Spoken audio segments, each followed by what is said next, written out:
Que é o lance de cuidar da própria intimidade, cara. E quebrar essa parada pra falar do problema da Lua. Foi a e decisão, encontrar outras pessoas que talvez precisem de ajuda e talvez não soubessem que existia um problema, né? Isso talvez seja a coisa mais complicada mesmo. Mas, porra, eu me identifico pra caralho contigo com esse lance de não querer... Porque assim, apesar de ser famoso, ficar famoso, ser um indicativo do sucesso do meu trabalho... Sim, total. Às vezes eu... Pô, por exemplo, na Polônia, cara, é sensacional poder andar na rua, tá ligado? E assim, não é que eu fico puto quando os caras vêm falar comigo. Pelo contrário, é isso. Eu sinto que, pô, legal, se as pessoas estão me reconhecendo, significa que eu tô fazendo um trabalho bem feito e, porra, tiro foto, falo com todo mundo, troco ideia, tranquilo. Mas, porra, às vezes tu só quer ir no shopping. Eu não consigo mais. Assim. E a Lua, quando a Diana anunciou que estava grávida, tinha uma pressão enorme de brincadeira na Globo, até ao vivo, às vezes no The Voice e tal, pra eu ter filho. Então, foi uma notícia que repercutiu bastante. As pessoas ficaram muito felizes quando a Lua nasceu. A gente recebeu muita mensagem, muito carinho. Foi lindo. Mas a partir do momento que a gente tem um problema grave com a Lua, eu comuniquei à TV Globo, algumas pessoas sabiam e começou a vazar. Uhum. E aí me perguntaram, a assessoria falava lá da Globo, tal repórter ligou e ele vai dar da Lua. E eu falei para ele, não proíbe. Mas se essa pessoa fizer isso, se ela der uma notícia de uma criança que está doente com câncer, que o pai e a mãe não deram, eu acho que ela deveria botar a mãozinha dela na consciência e perguntar, ora, por que a mãe e o pai ainda não falaram? E por que eu me sinto no direito de falar? E aí houve um pacto de silêncio em algumas pessoas que são do bem, mas outras, que a gente sabe, não são do bem, não deram porque ficaram com vergonha de dar e porque iam apanhar muito se fossem as primeiras a dar.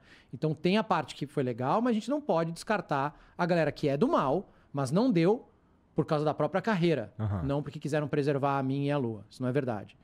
Mas eu sempre tive a linha clássica da intimidade, porque eu tenho a teoria de que quanto mais a pessoa posta sobre alguma coisa, menos real é e menor a chance de dar certo. Então Cara, isso é muito verdade. A felicidade do casal é inversamente proporcional à quantidade de posts do casal. Batata. Começou a postar muito, vai dar ruim. Vai dar ruim. Eu acredito nisso. Passa um mês, a pessoa mudou o cabelo, você fala, ih, mudou o cabelo, já era, terminou. Eu acerto, até com amigos, pelo comportamento deles nos stories, eu sei que eles terminaram. Falo, você terminou, né? Eu acerto todas, porque você vê o comportamento da pessoa mudando. Eu tô casado com a Day há 10, ou vai fazer 11 anos, e a gente tá junto há 13. As pessoas sabem pouquíssimo da nossa vida. E a gente tá junto, tá tudo bem e tal, mas a gente nunca deixou porque, caso aconteça alguma coisa, como a doença da Lua, não adianta pedir privacidade depois. Não adianta você postar... Isso eu tô falando de mim, mas não adianta você postar foto no banheiro de manhã, na sua intimidade, e depois acontece alguma coisa na sua vida e você fala, ai, preserve nossa intimidade. Pô, você não preservou sua intimidade, irmão. Você que não preservou. Agora, não adianta pedir. Eu preservei a minha. Então, eu acho que quando eu pedi, quando eu falei, pô, não dá isso não. O dia que eu quiser falar da Lua, deixa que eu falo. As pessoas falaram, putz, é verdade. Ele não é esse tipo de gente, né? Ele não é esse cara que abriu tudo. Que é um jeito de trabalhar, não tem problema. Eu entendo quem faz. Mas não sou eu não sou assim. E assim, como é que foi pra você tomar essa decisão de falar da parada? Porque, cara, assim, faz um tempo eu te perguntei como é que tá a tua cabeça hoje, a tua e da tua esposa. Hoje tá melhor. Sim, hoje tamo bem. Dá pra perceber hoje que tá melhor. Tamo bem. Mas, vamos lá. Daí agora você fala disso que te machuca tanto com uma puta frequência, né? Tomar essa decisão, cara, agora eu vou falar disso aqui.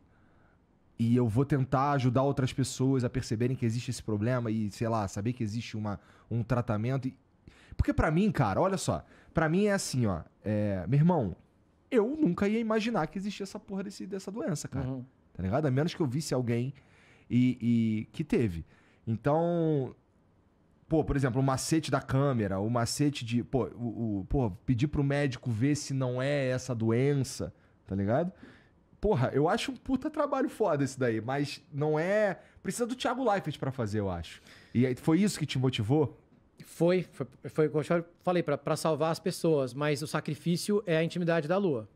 É verdade. O sacrifício é esse, e foi essa a decisão que a gente teve que tomar desde o começo. A Dai falou, não, a gente não pode falar. Eu falava, a gente vai ter que falar, porque a gente vai ter que ajudar outras pessoas. E o sacrifício é a intimidade dela. Então, você estava dizendo que você foi para a Polônia e ficou tranquilo. A primeira oportunidade que eu tive de viajar, eu fui para fora também com a Lua. Porque aqui... E eu entendo que as pessoas têm curiosidade de olhar para o olho dela e ver o que tem. E não vão ver nada, tá tudo bem, ela tá na escola. Mas eu entendo a curiosidade. E eu entendo que tinha uma pessoa no condomínio, que a gente tava passeando de carrinho, ela falava, oi, Lua! E abria o carrinho e enfiava a cabeça dela. Eu tinha vontade de matar essa pessoa. Mas, cara, é do jogo. É do jogo. E a Lua, a gente faz o esforço máximo para não virar uma atração nos lugares que ela vai. Por isso que a gente foi para fora na primeira oportunidade que a gente teve para poder descansar lá. E ela teve uma vida super normal, foi ótimo. Shopping, lambeu o chão, fez toda aquela coisa de criança, sem ninguém gravar ela. Comeu um ralinho, chupou uma barata. É isso, lambeu um elevador, apertou um botão de emergência.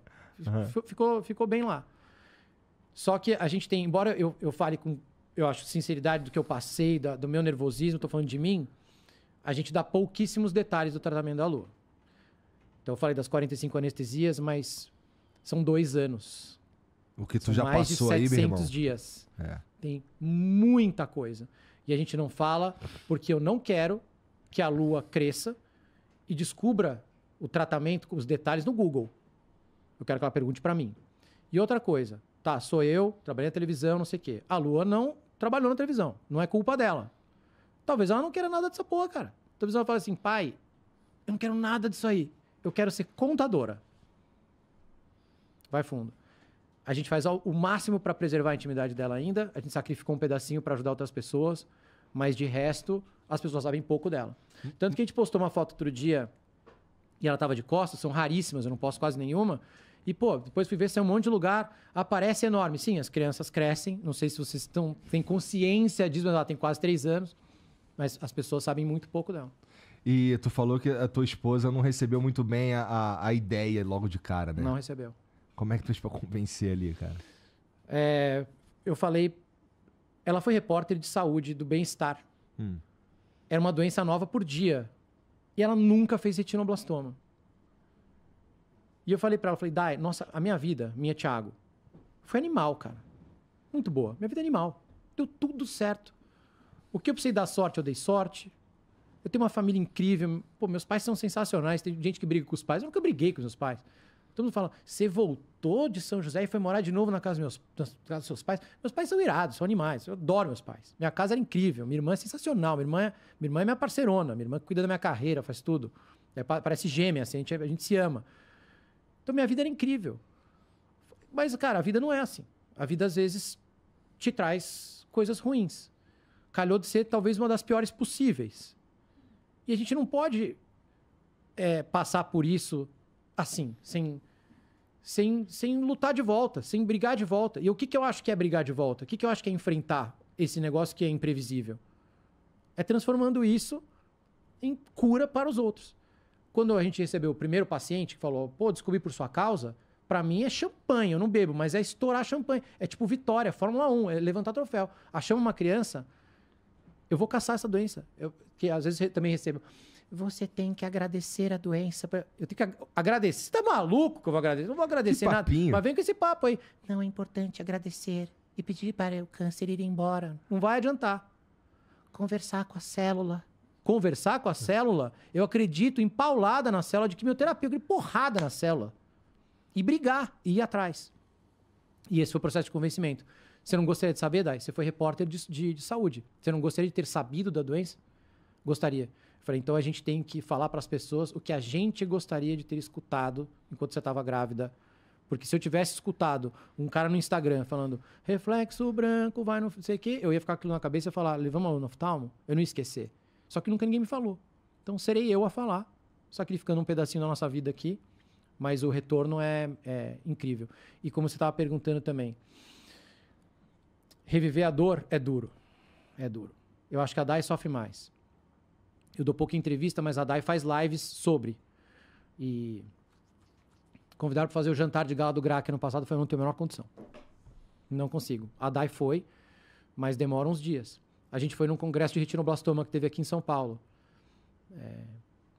Eu já vi foto do tumor. Eu já vi foto de olho enucleado. E eu já tinha visto foto do tumor extraocular, que é horrível, que é quando o tumor sai do olho. Parece filme de ficção científica, assim, é uma coisa muito, muito, muito difícil de ver de uma criança. A Dai nunca tinha visto. E ela teve que sair do congresso para chorar. Então, reviver a dor não é Meu Deus, cara. não é fácil. Não é fácil. E a Lua não teve extraocular, nada disso, mas você vê as possibilidades, você vê as outras crianças que sofreram. E esse talvez seja o maior sacrifício até. De chegar e a Dai falar, ainda bem que é só daqui a 1 ano, porque eu não aguento mais falar disso. A gente também precisa dar uma parada, sabe? E agora, terminando no sábado, a gente começa a colher os frutos, as crianças que a gente vai ajudar. Mas é bom ter uma pausa até setembro do ano que vem para respirar e viver, porque reviver a dor, relembrar tudo. E eu não gosto de remoer, eu não sou de remoer, não. Quando eu tô em casa, eu não fico pensando de novo. Mas às vezes volta. Às vezes vem o medo de novo, né? De passar por coisa ruim. Então. Entendo.